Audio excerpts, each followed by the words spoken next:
Hello and welcome to this week's episode of Spy Trader Now.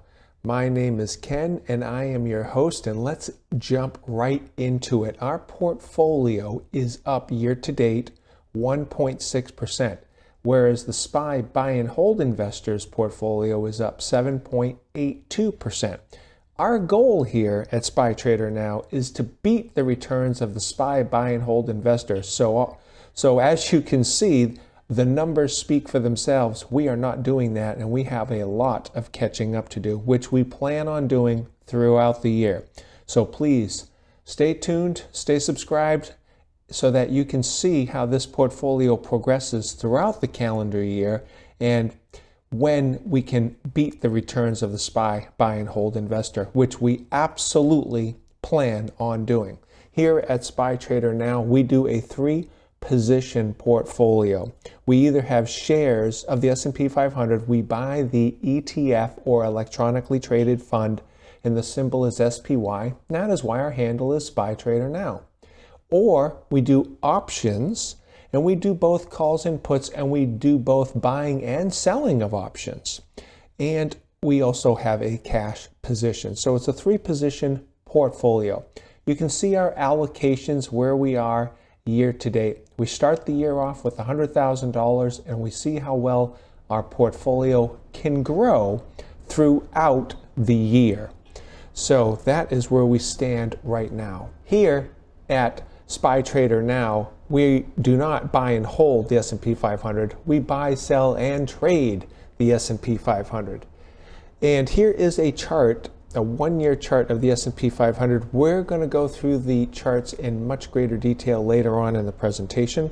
Here at Spy Trader Now, we want to put more of this green in your wallet. And you can see over here the last trade that I made on this candle, which was on February 2nd. I did a covered call, 400 strike, 217 expiration date. Here are some past returns of the portfolio and how we've done over the past 3 years. In 2022, the portfolio returned 21.18%, whereas the Spy Buy and Hold Investor, their portfolio was down 19.48% for the year. In 2021, we returned 78%, Spy Buy and Hold up 28%. And in 2020, what a fantastic year. We doubled our portfolio with 100% gain, whereas the Spy Buy and Hold Investor only returned 15% that year. So if you want to see how I do this, please go ahead and hit that subscribe button, ring that bell to be notified when I post a video, and do me a solid and smash that like button down for me right now. Thank you. Here is how the S&P 500 did during the past week. The S&P gained 1.64% during the week. We'll go through the charts in greater detail later. I made one trade during the previous week on February 2nd. Bought 200 shares of the S&P 500 SPY, and that was at $415.63 per share, and then sold to open 2 in-the-money contracts, which is a conservative position. Now, I have my covered call calculator here where I took some snippets of it. If you would like this calculator for free, as well as how I do all my spreadsheet accounting, go ahead and head over to spytradernow.com. I'll leave a link down below, and you can have this calculator, which is my covered call calculator. I have a cash secured put calculator plus the portfolio, all wrapped up into one Excel spreadsheet, and you can go ahead and download that for free at spytradernow.com. Now, for the results of how we did the trade. So here is the information that you put in to the calculator. We put in the purchase price, the option premium, the strike price, the number of shares, the date that we are making the trade, and the expiration date of the option. It tells you how many days are in the trade. It tells you exactly what's going on with the trade. Now, we know that we have a break-even cost of $397.65. We do not start losing money on this trade until the S&P 500 drops to below this number. So we have a long ways to go. And we made the trade when the S&P 500 was at 415. So we've given ourselves some downside protection. And you can tell right here, this tells you exactly how much downside protection you have in the calculator. You have 3.8% of downside protection. So that's how much the market would have to fall before we even start to lose money. It tells us how much money we needed to make the trade. In this case, it's about $80,000. And it tells you exactly what's going on with the trade. Now, what I like to look at is what the annualized return would be. Now, I realize this is only a 15-day trade, but I like to see what it would annualize if I did this hypothetically every 15 days. And this trade is not as good as some of my previous covered call trades, but still not bad with a 14.38% annualized return rate. So that is where we stand. It's a very conservative trade, and I wanted to stay in with some money. I wanted to put some skin in the game, but I didn't want to put myself at full 100% exposure and risk. And I'll show you that why when we go through the presentation, so stay tuned. Here is the exact trade again on the Excel spreadsheet. We put the data into the stock trade so you can see exactly what's going on. Here's the date that the trade was made. The trade, because it's a covered call, is based over, I put it in 2 line items, and the reason why is because I bought the stock and then I sold the covered call. The stock price cost me $83,126, but when we sold the covered call, we got a premium of doing so. Now, mind you, it's an in-the-money strike price, but we got a premium at that time of $3,594 when we made that trade. Now we want to look at our equity curve year to date for SPY Trader Now, and you can see that we are just slowly growing our equity curve up. Here is the SPY buy and hold equity curve, and there it has gone straight up. And then here is the 2 equity curves, but on a percentage basis, because we want to use the S&P 500 as our benchmark. This is what we are trying to beat, because if we cannot beat the benchmark of the S&P 500, there would not be a good valid reason to stay with this strategy. Although that our strategy has done very well over the last 3 years, we want every year to be that way. And right now, we are in a losing position because the S&P 500 portfolio, the buy and hold investor is up almost 8%, and we're up not even 2% year to date. So we've got a lot of catching up to do. I suspect that what's going to happen is that this is going to back off and we're going to come up and eventually we're going to meet and then hopefully surpass the S&P 500, their returns year to date, but that has not happened yet. And until it happens, it's just a dream and a wish. I want to actually see it happen, and I'm going to take steps during the year to make that happen. That's the goal, and that is what we are trying to achieve. During the past week, what happened is the Fed chair, Jerome Powell, raised the interest rates 25 basis points on February 1st. That brought the federal funds rate from 4.5 to 4.75%. You can get that information at Forbes. I'll leave a link down below if you want to jump right to this article yourself. Forbes also has a prediction that in 2023, the Fed rate is going to go to the terminal rate will be between 5 and 5.5%. So obviously we're still below that. The next meeting for the Fed is on March 21st and March 22nd. On March 22nd, that's when the Fed chair will make the announcement of what he's going to do. I'm sure there's a probability right now. I don't know, I have the statistics in front of me. I know that on this particular rate hike, there was a 96% probability of a 25 basis point rate hike, which they actually did do. Now, because we're still not where he wants us to be, I'm assuming that we're going to go up another 25 basis points on March 22nd. I'll put that statistic in there as that reveals itself during the time. But we have time here, almost 2 months before the Fed makes another move. So now it's up to the market and earnings. We're in earnings season right now for the equities. So now the market's going to be focused on how the earnings do. And the broad term on the street is that earnings don't look great, the current earnings seasons, but the market right now is laughing in the face of those earnings because the market has gone up incredibly well over the last 2 weeks or 3 weeks. Now, we're going to look at this from a bond market outlook. From the bonds perspective, we are in extremely very bearish stance for equities, to be in stocks.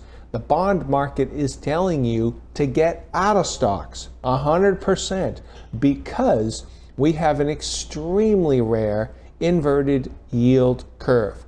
The 10-year yield is currently at 3.52%. This information was derived at bankrate.com. I'll leave a link down below so you can go to this directly yourself. This was updated on February 1st, so it's a few days old, but still very fresh data. And we have the 10-year at 3.52, and we have the shorter term 3-month at 4.59, and the 2-year at 4.21. This is not normal, folks. This number, the 10-year, is supposed to be at a higher number than the shorter term interest rates, and we are not. We are inverted. So normally speaking, when you have an inverted yield curve, it is a precursor economically for a recession, 2 downward quarters with showing in the GDP. So that is what usually has happened, usually 100% of the time has happened in the past when you've had an inverted yield curve. But right now, the stock market is just laughing in the face of the inverted yield curve. It is going up, and it has gone up extremely strongly over the past few weeks. But you got to understand that risk levels are high. So the bond market, the risk level is extremely high. It's a very bearish stance. This is not normal. This is going to correct and turn around. We don't know when, possibly during the actual recession, but only time will tell, and we just have to keep monitoring this situation. But it is something to be watched. Okay, now we are going to look at things from a seasonality standpoint. So this is using SPY, the percentage of months in which SPY closed higher than when it opened, going back 20 years. So we got 20 years of data here. 65% of the time, we close higher than when we opened the month of February, our current month. Here's the month of February. These are monthly bars. This is a monthly chart. Each one of these candlesticks represents 1 month's worth of data. This is our current month, month of February. For the month, SPY is up 1.44%, which is in line with the seasonality of the chart. We have a 65% probability we are going to close higher than when we opened. We are doing perfectly fine. We are in line with expectations. Now here, you can see the downward sloping line, and we broke above that. We broke above it last month. We poked our head above, and now we are completely above this downward sloping line. This is a bullish configuration. So from a seasonality standpoint, we're going to say that we have a bullish stance. Here is a long-term 20-year chart of the S&P 500, monthly chart. And we were in a downward sloping trading range, and we just broke above it. We are now just breaking out. This is brand new. You can see here on the MACD how we have bottomed. We haven't crossed above the signal line yet, but the histogram is showing very bullish. And on the slow stochastics, we've come up, although we have slowed our momentum down. So the market's got to digest what it is going through right now. So we're expecting some sideways to slightly down action over the next few weeks. That's my personal expectation. Let's see what the market actually does. Here is an intermediate term outlook. Now, I had in here this downward sloping megaphone pattern where we were trading in between. We have just broken above it, and we have broken above the 410 resistance line. So we've broken two major trend lines very recently. The MACD is positive, it is not going below its signal line, and it is gaining distance between the signal line. This is all very bullish.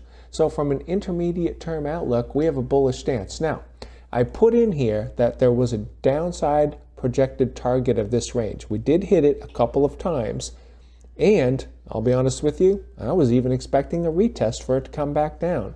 But the market is saying no retest. At least that's what the market is telling us at this time. That could change in the future, but we have to go with what the market is telling us. And the market is telling us that it is going higher, so we have to go long in this market. Absolutely, that is my take. Here is a short-term outlook, which is a daily chart of the S&P 500. You can see we are in this upward sloping trend channel. We got close to this upper resistance line. We've backed off of it, but this 410 line, this 410, which is close to the old highs right here, this 410 line is where there's going to be some support because it's going to be meeting that. But the market is showing bullish because it is making higher lows, and now over the past week it is making higher highs compared to these highs that were made here. Here you can see in the MACD where we stand, we're still above the signal line. Slow stochastics is above 80 and just trending sideways.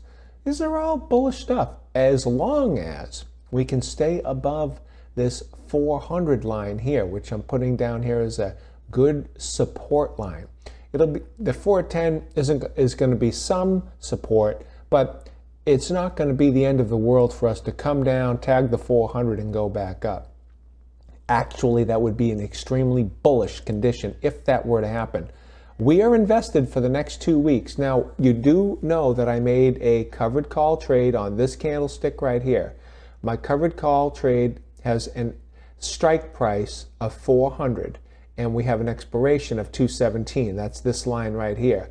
As long as the S&P 500 trades above this line by this expiration date, our trade will be a profitable trade. We even have some downside protection below that, but to get 100% of the gains that I expect from the trade that I made, which was that 14% annualized return, we need to stay above $400 per share by this expiration date of 217. So we're just going to monitor it for the next couple of weeks. I expect the market to actually do that, not fall below 400, but the market is the market and it will do whatever it wants to do. And I'm just going to stay and watch it to see how well it does. Here is the VIX, or as some people call it, the fear index. All right, so we are now inside of this downward megaphone pattern, and if we stay in a sideways configuration, because I don't think we're going to go much lower, this is going to be bullish to be long equities. But if we start to break this line and start to go up, especially if we break this 20 line, if we start breaking that and this thing starts going north, well, that's going to be very bad for us being long equities, because this has an inverse relationship to the S&P 500. When the VIX goes higher, the S&P 500 share price goes down. And when the VIX goes from this high elevated price down, that is when the S&P 500 is going up. So it's an inverse relationship. So we want to monitor this. And as long as we stay going sideways, it's going to be bullish for us. So we're just going to monitor this and see how the VIX does over the next couple of weeks. Here is a 1-year chart of the S&P 500, but it is on the Think or Swim TD Ameritrade, which is my broker's trade platform, and it tells us what's going on. Now, this chart here has standard deviation lines. The pink -1 and pink +1, the gold -2 and the gold +2. 95% of all trading takes place between the +2 and -2 standard deviations lines. Now on the 1-year chart, you can see how close we are to tagging the +2 standard deviation line, which means that there's very limited upside potential to go. And that's why it has a bullish stance, because we've risen nicely over the past week, but we're past the +1 standard deviation line and close to the +2 standard deviation line, so that's a limited upside. Now we're looking at the same platform, but instead of a 1 year, we're going back 3 months. So on a 3-month chart, you can see that the trend, the standard deviation lines, or the regression channel sometimes known as, is trending upwards. We have tagged the +2 standard deviation line, and as of Friday, we've backed off a little bit. I don't expect, this is kind of like what I do expect. I don't expect it to go up. There's a 95% probability that we will not be exceeding this line, but there's a 5% probability that we will break it and continue to go up. So from a probability standpoint, there's a higher probability we're going to go sideways to slightly down. We have built-in protection into the trade that I made during the week. So even if we do come down, as long as we stay above that 400 mark, and I've got an alert reminder that if we break the 400, I'll get a text message on my cell phone alerting me, hey, something's up. You know, we're starting to break the 400 on SPY. But as long as we don't do that, we're going to be perfectly safe with our trade. But I do expect the market to come down. This is one of the reasons, the prevailing reason why I wanted to make a conservative trade with some downside protection, because of where we stand in the chart. So my market summation as of February 4th, 2023 for SPY Trader Now is that the market just broke out of a downtrend. The short term, it's overbought, but there's very little fear in the market. Means we must participate in this market. We need to have some skin in the game, folks. We got to be invested to make money in this market.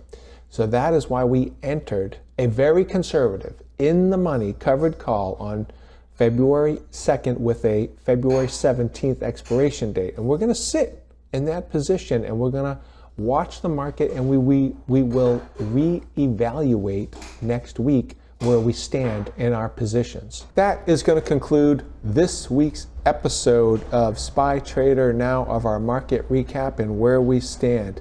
If you have not done so already, go ahead and hit that subscribe button, ring that bell to be notified of when I post a new video, and do me a solid and smash that like button to help me promote this video. I wish you good trading.